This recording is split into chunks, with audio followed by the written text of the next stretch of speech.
the cloud. Okay. Well, hey, Ken, thanks for taking some time to talk with me about stuff going on at PersonaFi.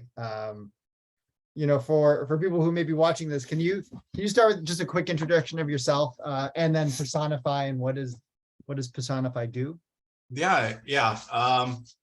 Well, I'm Ken Mooso. I'm the founder and CEO of PersonaFi. I've spent about 13 years working in financial services, something I've always been very passionate about doing, ever since I was a teenager. And I was able to build a social media following about 30,000 through a Facebook group, just by sharing what just my experience working in the stock market, essentially as a financial advisor. Now, what PersonaFi does, or I guess what currently does or seeks to do, is empower retail investors, where retail investors are educated and know how to invest on their own. What it was before was a social investing platform. We're currently pivoting and looking to create great content and solve for the limited types of investing research when it comes to either what we call trolling tweeters or the boring barons out there. So you referenced the pivot, right? So like you started as a community and platform. You built an app, and now you're pivoting sort of back. Can you walk me through about this recent pivot and why you did it? Yeah, it's at least maybe the direction of the pivot really came about two reasons. So we looked at maybe I'll start with the first one, why I wanted to pivot in this direction. So to me, when I started PersonaFi, I wanted to do something that I could be proud about, and at least at the point that I was most proud about what we did was when we had a newsletter. I was writing the newsletter. I was submitting the trade alerts. I was alerting people that were subscribed and following us to those trades. And I really enjoy the content. I think that was probably when I had the most fun. And it was not just me. There was other creators that helped out. But that's when I felt like we were at our pinnacle. And that kind of leads into the second point of that was when we were at our pinnacle. That's where we had the validation of what our product was. We had a social aspect. There was a Facebook community. We know that people like to talk about what they're doing and converse amongst each other about it. And then also they like to be able to follow and subscribe and pay for premium content that was coupled with trade alerts. So having that and seeing that we were very successful at that point also led to, from a business point of view, made me believe that's a smart decision. Can you say more about the pinnacle, just for in terms of users, revenue, and even funding, because you ran a really successful WeFunder campaign. Yeah. So during the pinnacle was probably late 2021, and that's we were at about $15,000-$16,000 MRR when it came to revenue. We had 1,300 subscribers. We had about 70-80% daily active on both our application, and so we even had the platform, and then we had our Facebook group, and the engagement was crazy. It was very high. There was a lot of excitement about what we were doing, and then we were able to raise simultaneously while growing a WeFunder, and the WeFunder was able to raise over $650,000. Right. So that's pretty good, right? $10 a month, 120 ARPU. It's pretty good. It's pretty good in terms of metrics and pretty good velocity starting out early. So then tell me what happened.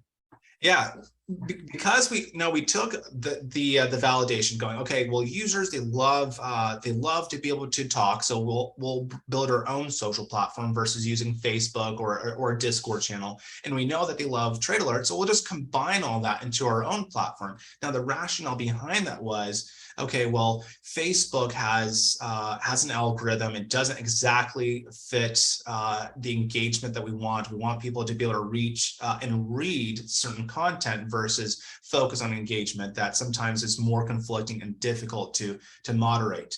Also, a part of it was Facebook, and this is not just exclusive to Facebook, it's across all of social media. It is really riddled with bots. Bots are a huge problem. In fact, it's a growing pain of ours, both on the application and in the Facebook group. It's almost near impossible for us to grow because there's more bots and there are almost humans now.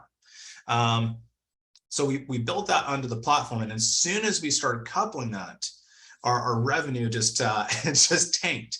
And we thought that there just wasn't enough advertising. We thought it just needed more time. We needed to improve our sales funnel. And we did make good improvements on that. But I guess it kind of goes into where we're right now. We've reached a definitive point and conclusion that saying it's not the platform, it's not our sales funnel. It's really just the method of distribution of that content. Right. And when you say platform, you mean specifically app, right? You made it. Correct. You made an app. Absolutely. So you moved everyone off your kind of like Facebook newsletter where you were generating this revenue, and thought like, hey, let's exert some control and like let's make an app. Yeah. But then it sort of it was hard, right? It was there. I have the privilege of being your advisor and watching some of this, but like that transition, we had tried it a lot of users, right? Yeah. And it's also, as you learn, it's expensive to build an app, right? Yeah. Really expensive.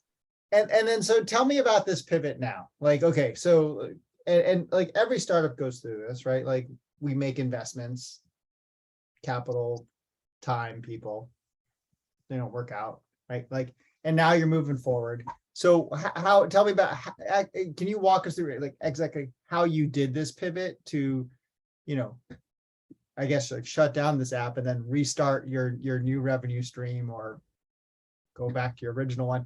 Can you talk a little bit of like tactically how you actually executed this with communications, your team internally? Like how did that go down? So the first method of communication, or just really came down to decision with the team. So I first consulted with my attorney about, hey, what are the different avenues we can pursue, and then even with you as well, because I wanted to make a decision before taking to the team. And the idea was, hey, why not pivot the company back to something that you knew was working before? So at the advice of our attorney, he says, hey, why don't you gather the team, you take it down to a shareholder vote. These are the people that know the business. They poured their blood, sweat, and tears into it too. And just be able to open it up for debate. And in that case, there could be good ideas that came up. And as I kind of took that in, we did take it to a shareholder meeting. And I already had the idea of this pivot and kind of had an idea of what it would look like. And surprisingly, unanimously, the entire team agreed that this was the best decision. That's when we were most successful. Now, we're currently still in the process of pivoting. Now, we did discuss as a team prior what were some of our pain points. So therefore, we're not going to, even though we're going backwards, but we're not going back to the same mistakes. So some of the things that we're doing right now to address some of the mistakes that we had was, okay, we wanted to have it on a website versus through email distribution. So we're still going to use email to be able to, as part of our sales funnel, but it's not going to be where the newsletter is going to go out. In fact, we want to email people a link that reminds them, hey, the newsletter's out, click it, takes to the website.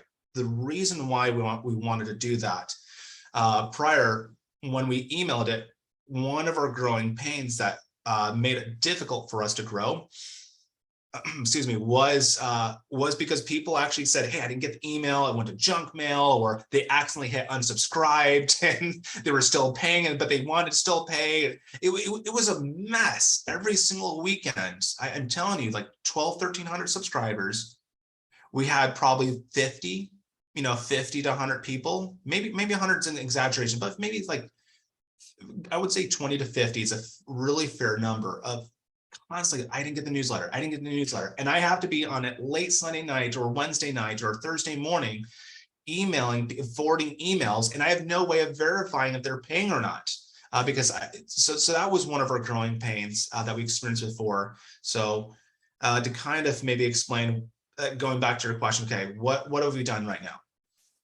We set up the website, we set up a Discord, and we've made the announcements on the application, the Facebook.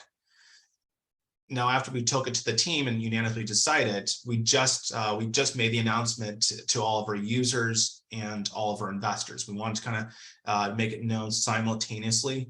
In that case, we could have the whole team move together. Well, now that the team knows, we want to, so they can prepare on how to grab people, make sure that we retain as much of our following and active users as possible, to make sure that we're in a good position to be able to ramp up the new direction of the company. Yeah. So it sounds like, it's funny because it's not like you imagine most, it sounds like you took a very consensus driven approach, right? Like you talk with the shareholder, you talk with the team and the shareholders. I mean, but keeping it real, like you're the primary shareholder, like you own the majority of the equity, right? So this is, but you really, so you didn't have to do that. That was Absolutely. And then you went to your community and really tried to build this out, right? And see what I saw the post on Facebook, right? From your and you kind of got some feedback and love and pretty much all love, right? No, I didn't see any hate or questions. Everyone seemed, it was like literally dozens upon dozens of your users were like incredibly supportive. They were, I would say the overall sentiment that I kind of felt was, hey, they were a little bit sad to see the application go, and it's because they liked the community, which I do too. But overall, it was very well received. And even before we made the announcement, I did test out the waters. Now, it was not on purpose because I was definitely nervous to tell, hey, investors, my ideas, because I wasn't sure how well it was going to be received. In fact, our two biggest investors, ironically, just texted before we even made the announcement, and even before we actually made it to the shareholders. And when they texted me going, hey, how's the application going? Because they know, they can see things. So it's like, they're not blind. And I was, so I was very real with them and saying, hey, this is the current circumstances. This is where we're at. And this is what I want to do about it. And they were very both open to it, and it was well received. And even it was not just well received, where one investor actually says, I would like to invest more. So in fact, the other one was probably right about there, but I wanted to, and I didn't say, hey, let's go ahead and take the money. I always want to make sure I get there first, because I feel responsible for people's money, and I want to make sure I get on solid ground first and execute with what I know I should be able to with what I have before I put anything more at risk. Yeah, it's funny. It's a compare and contrast, right? Like I know you've been out trying to raise money with the app as a platform, and no one really stepped to the plate, including your existing advisor. But as soon as you did the scary thing, right? The scary thing is, say, I'm shutting this down, I'm doing something back again. And I want to get to some of the numeric responses, not just the qual that have happened since, but that's when investors raised their hands and said, actually, now I'm interested again. Yeah. And as an investor, it's one of the things that you and I have talked about, I talk about with everyone, is that, like, look, we care a lot about the business for sure, and the money and the users and the MRR and the LTV, all that stuff. Like, we care about hockey sticks, but at the end of the day, like particularly at the seed and pre-seed, like, we're betting on you, right? Yeah. And like you said, I think you said it's certainly in the Facebook group, they saw, like, everyone saw the app wasn't doing well, and no one really wanted to say it. Yeah. But as soon as you said it, everyone was like, oh yeah, it's not going well. We're so happy. Which is like a big relief. And then, but to the positive, investors wanted to say, like, yeah, actually, I'm going to put money in now, because that's really what we're betting on. Because that's a positive signal that, like, you have self-awareness to say like, all right, like you get it, right? And for Yeah. all the talking of the app and the gusto and the verve we were putting in that, the honesty and vulnerability of that, I think, is much more marketable. So anyways, that was just something I've seen, and it's just funny here. It's great to hear you tell your story on that. And like, not only have you gotten love, you're getting some investor interest. I know you're still trying to work through the commitments, but gotten some revenue again? Right. Yeah. So right now, our next steps is really just to make sure that we are able to gauge the interest, because it's not simple because they're paying through Apple. We can't just simply go, okay, well, now they're on Stripe. Unfortunately, you have to get them to unsubscribe and subscribe. So we do have campaigns going out to retain and make the transition over. But with our audience, we're excited about that, because we're going to, for win backs with going, hey, you were subscribed before this old method. You had a lot of love for what we had before. And then when we switched the platform, you weren't excited about it. Well, we're going back to the old way. We love to give you a free month to try it out, and then we're looking to over deliver. So we actually have already talked to the creators that we wanted, and we're very focused on the quality of the content. We've got a very defined vision of what it will look like before it goes out. And that was one of the things that made me excited about this, because going back to the old newsletter, it was that I wrote and that other writers poured into. I spent a lot of time on it. And when we went to the other business model on the application where writers can write, I was not proud of it. In fact, I know I had this a lot with the team. I didn't like the way I tried several different ways of coaching them, providing them templates or ideas, and months and months of trying to get creators to recreate what I was doing before. And I think that this the yield also even showed that the writers, subscribers were not very interested in it as well, given their results. Yeah. No, that's great. Yeah, and when you say creators, I mean, so PersonaFi has not just you creating content, but you have all these like, yes, and the users, like PMs, and they give all these whiz bang people, and this really all-star group of people from really diverse investing backgrounds to like help you create content. So it's a really neat editorial stance. And so just if you looking back, if you had to look back on this, like not just about the pivot, but like going back all the way, like 2021 from the pinnacle, like what would have you done differently, or what have you learned from this? I mean, it's been like, let's call it the last year, right? This is when you and I started really working together this past year. Like, what have you learned? What are your big takeaways from this journey you've gone through as a founder?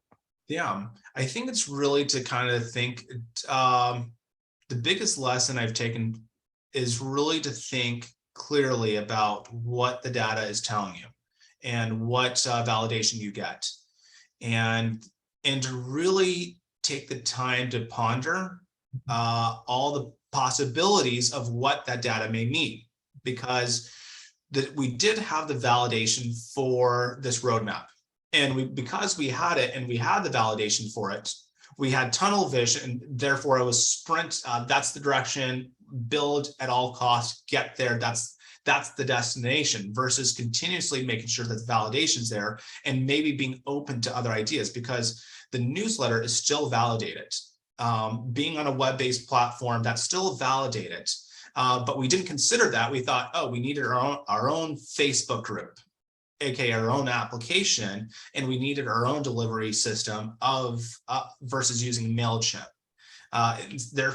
Because of that, we spent a lot to build it, to make it happen, realizing that really that wasn't what the users really wanted.